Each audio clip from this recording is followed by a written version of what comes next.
I'm Pravina Ramesh. I'm from AFT 1023 Fundamental of Management Lecture 1 class.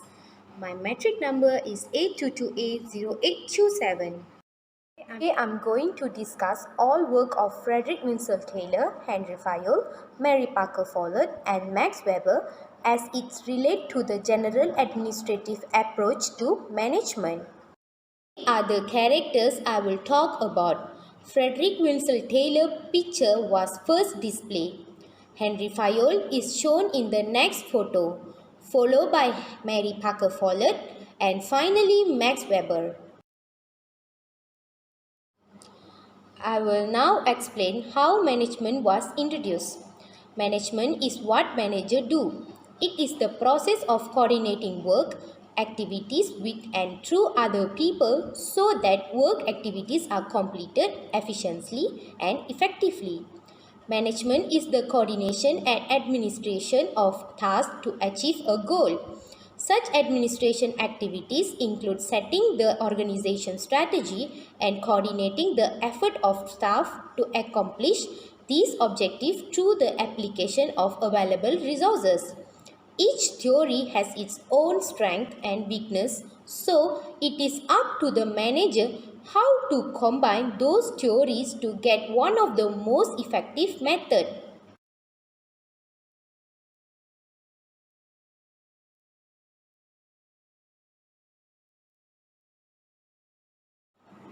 Firstly, I will start by discussing Frederick Winslow Taylor biographical information.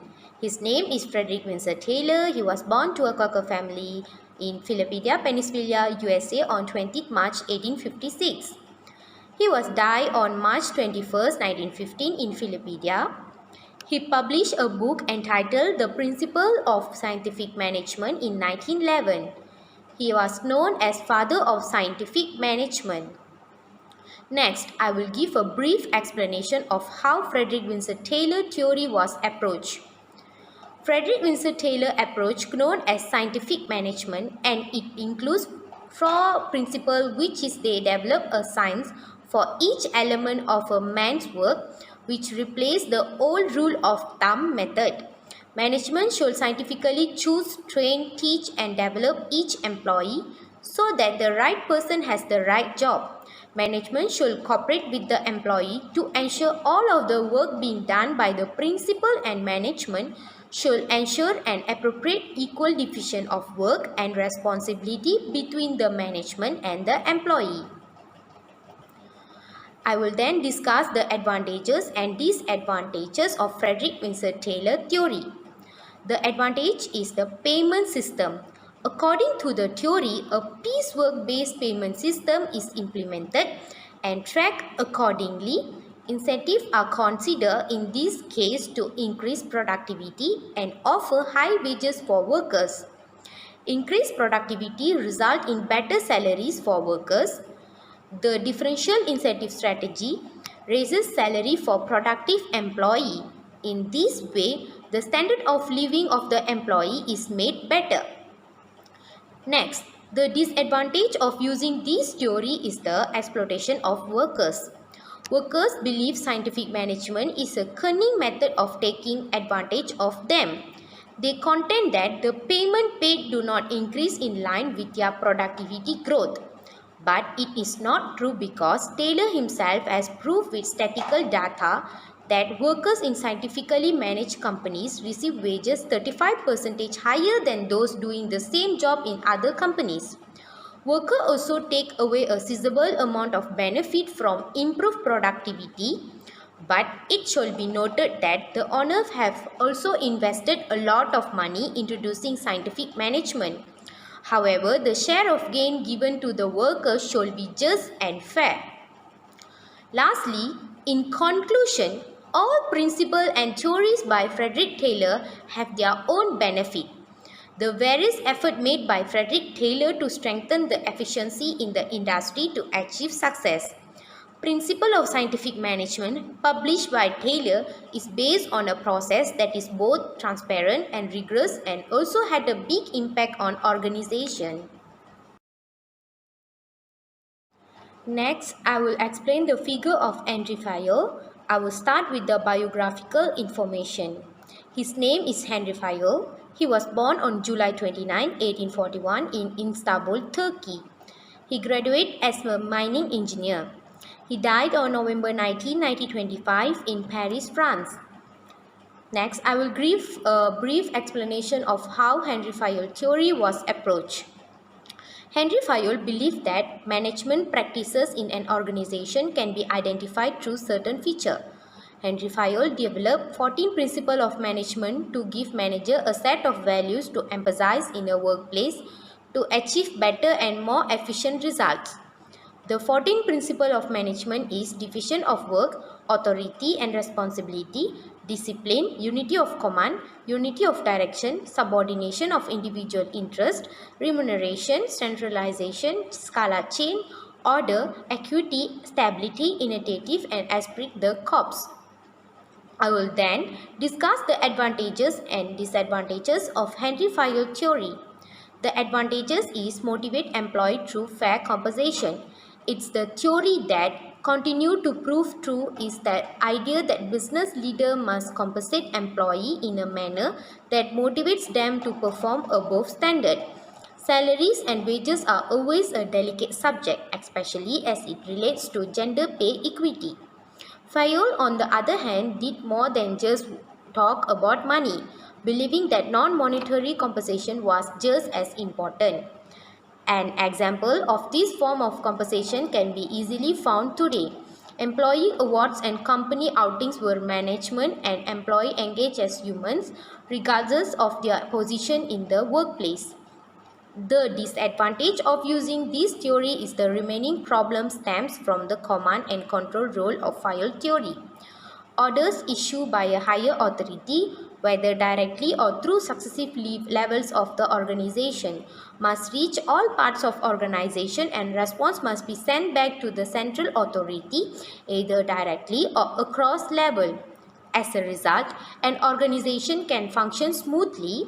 However, many people believe that excessive command and control affect an individual development and self-esteem.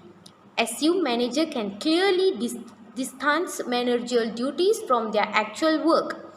In this case, they will have more energy to focus on growing their own businesses and taking care of public relations outside of the company.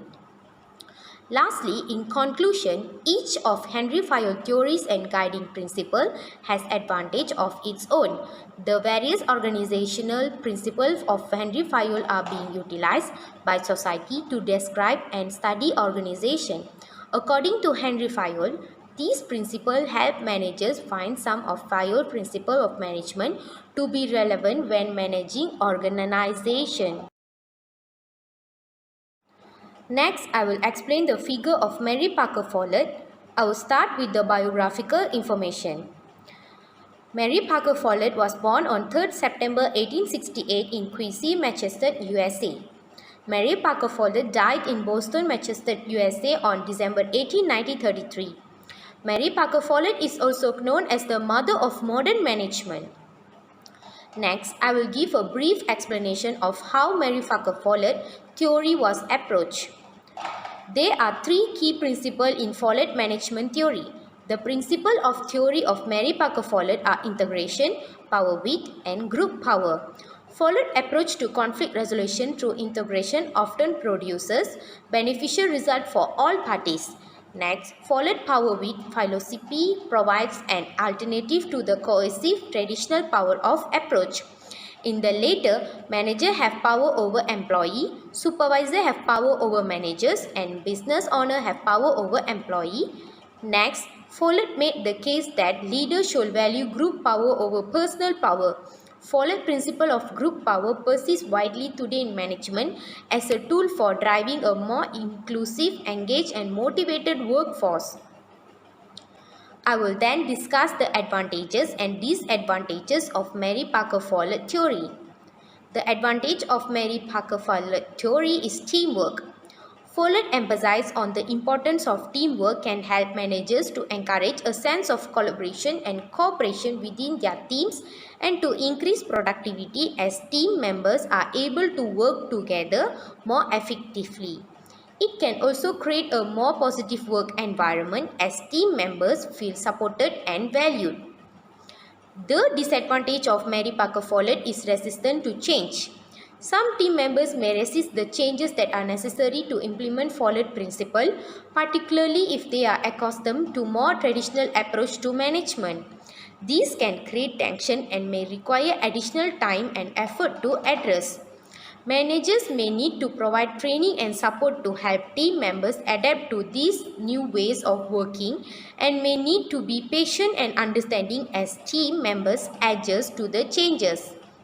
Lastly, in conclusion, Mary Parker Follett theories and guiding principles each have their own advantage.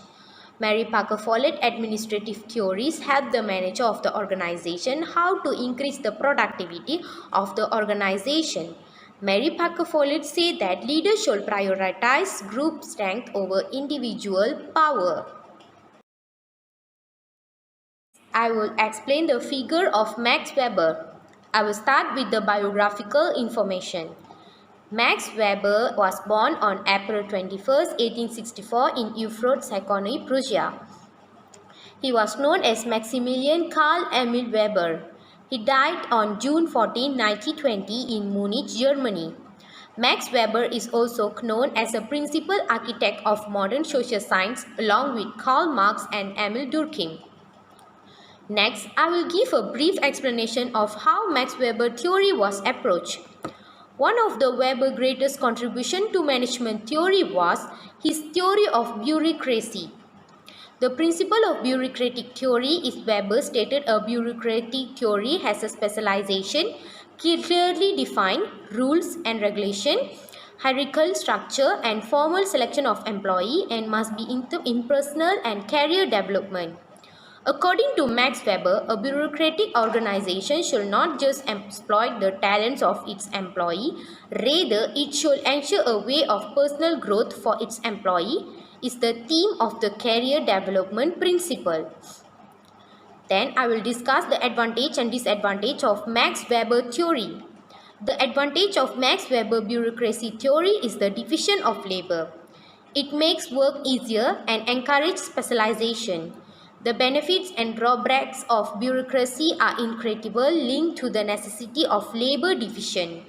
Organization charts which depict and ensure the effective flow of information in a business as well as assist employee in determining who reports to whom rely on division of labor to ensure that people get to know one another across the organization.